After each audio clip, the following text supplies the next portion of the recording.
How's it going, everybody? It's JDM Drifter, and for this week's video, I'm going to be reviewing the Hot Wheels Elite 64 Mercedes-Benz 300 SL. This is now the second Elite 64 product to be released on Mattel Creations. As we can see here from the number 1 on the card, this Gullwing was supposed to be the first Elite 64 product to be released. Due to some sort of shipping or production delays, this model was released almost 2 months after the first release of the Toyota Chaser. As we can see, here is the Toyota Chaser, which was the first Elite 64 release, and it says right there in the corner of the card that this is number 2. This is also my first Elite 64 product to be opening up and doing a review on, since the Toyota Chaser I thought looked better in the card, and I wanted to have at least one example of the Elite 64 models in the packaging. To me, I preferred the Elite 64 Toyota Chaser better since it was a more unique new casting, with only a few other brands to have ever released the Toyota Chaser JZX 100 and 1/64th scale. To me, the Gullwing seemed a little too small for the packaging, and I wasn't a big fan of the card on this one. And with this one having opening doors and the Toyota Chaser having no opening parts, I thought this would make a great opportunity to open up and do a full review on. Surprisingly, this release was actually not back-ordered. The Toyota Chaser was back-ordered for around 2 to 3 weeks. This one still did take about a week to mail out, but this actually was not a back-ordered release. I'm guessing due to the shipping or production delays, by the time they got these about 2 months after the Chaser, these were actually no longer back-ordered. The reason why this 300 SL Gullwing here for Elite 64 was originally supposed to be the first one was because this is actually not a new casting. This is actually a reused casting from around October of 2021 when IWC did their watch collab with Hot Wheels. Most people thought that that car was going to stay exclusive to the IWC watch that it came with, but sure enough, it did get reused as most Hot Wheel products do. Its original release, of course, was in the race car form just like this, but it was in the colors to match the real IWC Gullwing race car. The only way to have gotten that car was to buy an IWC Hot Wheel collab watch that they only made 50 of for $10,000.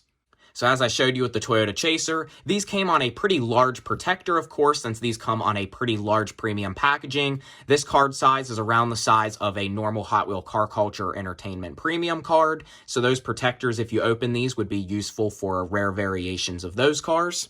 Definitely an odd size protector Mattel didn't use often, so I already removed it on this one since I will be opening it up. But first here, before we open it up, let's go ahead and check out the card. I am not a big fan of the packaging on this one. Like I said, since the Toyota had no opening features and was actually the first release, I decided to keep it on the card. But with this one here, I was just not impressed really with the packaging. The blister pack is just way too big and gets a lot of glare on it, as you can see, so I can't really get that good of a look of the car. Plus, the doors are not open, so I can't really see the interior. Just the car here on the card doesn't really match that well. It kind of looks more purple than gray. Even the wheels look more purple than the gray color of the car, so I just didn't think that looked really good. And I'm just not a big fan of the coloring here on the Elite 64 cards. We can kind of see like a blueprint look there of the side profile in the front there of the Gullwing. There's your new Elite 64 and Hot Wheel logo, and there is the art there of the car. They don't say a year of this particular one, but this is the Mercedes-Benz 300 SL as they list here, and of course this is in the Gullwing form. I already mentioned that they say this is number 1, even though it was actually the second. And down there on the bottom, this still does have real riders and is still all metal. Here on the back of the card, it's like a Redline Club car, so we do have the clear window there. And here's some specs about the car. Of course, this was made from 54 to 57. In Germany, it's a inline 6 with a 4-speed manual, and there's everything about length, width, height, and weight of the car. And then we kind of have the top view of the car up there. Again, it says number 1 and a better picture there of the car. Okay, so I'm going to go ahead and cut this off the card here, and then we can finally take a look at what this Gullwing looks like out of the package. Here it is, the Mercedes 300 SL Gullwing, and my first Elite 64 that I have opened up. So far to me, these are almost better than the RLC. These models here, of course, are just painted in normal colors and are not much cheaper, but these are to me still way more realistic and way more worth kind of the money. When you do, though, compare these to other brands like Mini GT and Tarmac Works, some people say that these aren't as worth it, but to me, these almost are just as worth it, if not more, because they do have opening parts and some cool features. The Chaser had the negative camber. This one here has Gullwing Gullwing doors, and some other upcoming ones like the Mustang, which I can put a picture up on the screen of. That one is going to have a fully opening front end. Mini GT and Tarmac Works rarely ever have any opening features on their cars unless it's like the Mini GT Kaido releases, which cost even more usually. So this is actually a all metal release. As we can see here on the bottom of the base, it just says that this is the Mercedes 300 SL, and we do have a color matched metal base. This car is painted in what appears to be a German gray color. Supposedly this variation of the Gullwing has over 20 pieces on the casting, which definitely makes these look a lot more premium by having all the separate pieces, unlike what Hot Wheels usually does on premium and RLC. This car does have separate piece painted to match fender mirrors, but it appears they are just plastic and glued in place. One of the first things you can notice here is the driver's side fender mirror is also glued in a little crooked. And here on the front end, we have a separate piece grille with the kind of rally lights there on the grille painted in white. We also have the inside of the grille painted in black. We do have the little signal lights there on the bottom painted in yellow and silver.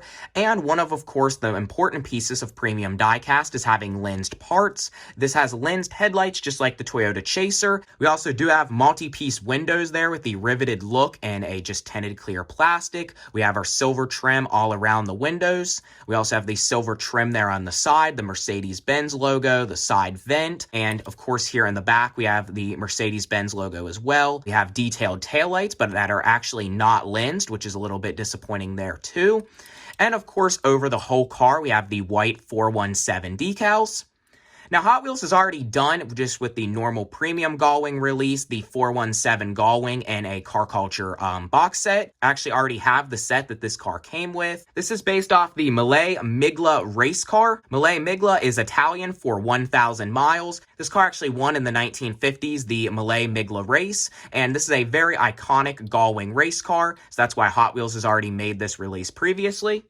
And it's just always been an iconic look in that German gray color with the color matched steelies, the side exit exhaust, and the fender mirrors.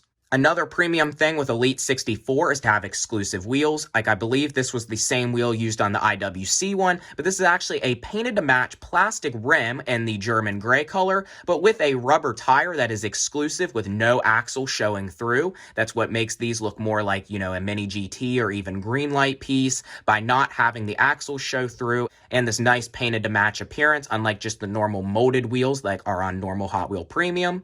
To me, that's always a major downside with Hot Wheels is the wheels, and this definitely is a big improvement. So we can see on the bottom, the tires do have tread, but unfortunately, just similar to the Mini GT Kaido and a lot of Greenlight releases, the wheels are a little bit wobbly, and the tire fitment on here, as we can see, is not super good.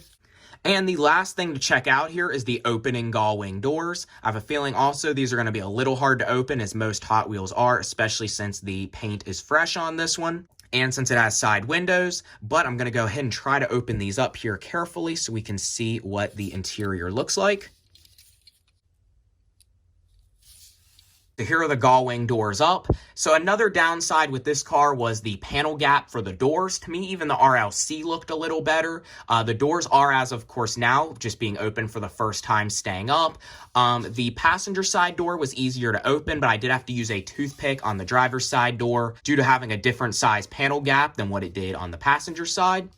But this interior does look really good. It has a roll cage in it like the Toyota Chaser did, which is though just molded in gray plastic, which does look a little cheap. The rest of the interior is just molded in a regular darker gray plastic, but it does actually have the racing harness there on the racing seats printed in light gray. I believe the roll cage, of course, is a separate piece, as well as the seats are a separate piece as well. It's pretty hard with the lighting to really be able to see here in the interior, but we also do have a slightly detailed dash with what appears to be a racing steering wheel there as well. It appears the floors are actually also painted to match. They might be a part of the base, as well as the little console and shifter there in the middle. And of course, the same racing seat there on the passenger side, also with the painted harness. You can also see here a little bit better, the gauges are all painted in silver there on the dash. So last up here, before I put this on the turntable, let's just do a quick comparison to the two other Hot Wheels Gullwings that I brought out. Thought there was no need to bring out the mainline one since it's the same casting as this, just with a plastic base. So with this one having a metal base, it is closer to the new Elite. If we look at them here from the front view, we can tell right off from the front windshield that this is a different casting, not modified. Of course, this one has the door gap openings here because it has opening doors unlike the normal premium. And the front grille and front end is detailed here on the premium, but the headlights are not lensed and the front grille is a part of the interior. And it also does not have chrome around the front grille on this one because it is not the separate piece. Also, of course, fender mirrors are just molded on. Side exit exhaust is just painted though like the Elite. And if we take a look here at the back is way more similar, but we can see the difference there in the taillights. The Elite one has a little bit more proper taillights, as well as the window and roof proportions are also a little better. Here's a comparison of the bases between the two. The bases are actually very similar, almost look like they're actually shared. They are a little different. Of course, the normal one here is actually made in Thailand since it is a team transport, and the new Elite here is made in China.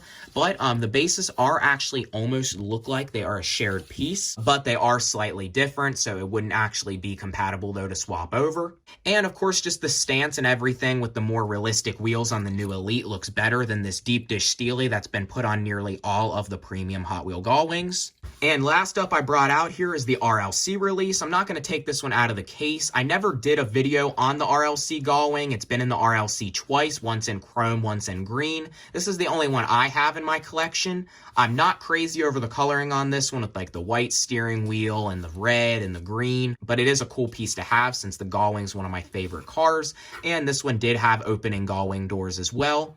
This release was out in 2019. I did end up with 3 of these at one point. This is the only one I still have left. And the Elite Gullwing would be more closer to, say, like the premium one I just showed than this one. The similarities here with this release is the opening Gullwing doors. As we can see, the front end on this one isn't even a separate piece. It is actually kind of less realistic and more painted. We do, though, have the separate piece steering wheel in the interior of this one, but otherwise just one piece. And of course we have the chrome metal base on this one with the bumpers, since this model here is the normal stock variation, not the racing variation of the Gullwing. So now I'm going to go ahead and put this car on the turntable, and that's going to be about it for this video.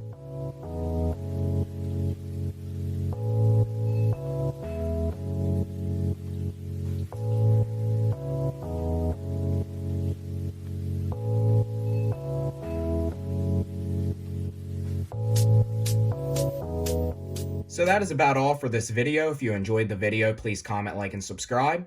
I do think this is a really cool piece. I think it's better than the RLC and way better, of course, than the premium and mainline release. I do still think these are overpriced for what they are. I'll see about getting more of these in the future, but of course they still are all probably going to have similar imperfections and things. And this is pretty much what the quality is going to look like for probably all of the Elite 64 releases. Mattel's been, wondering, and people have been wondering, is this going to continue on, or is it only going to last about a year? We're not totally sure so far. This release actually did sell out the day of the sale. The Toyota Chaser took a good while to sell out, but this one actually was a quicker sellout than the Chaser. I'm guessing they did make less. If you're not already, please follow my Instagram. I can put a link to it in the description, as well as a link to my Vintage Toy Restoration YouTube channel. Other than that, that's about all for this video. Please be on the lookout for more videos soon, and I will see you next time.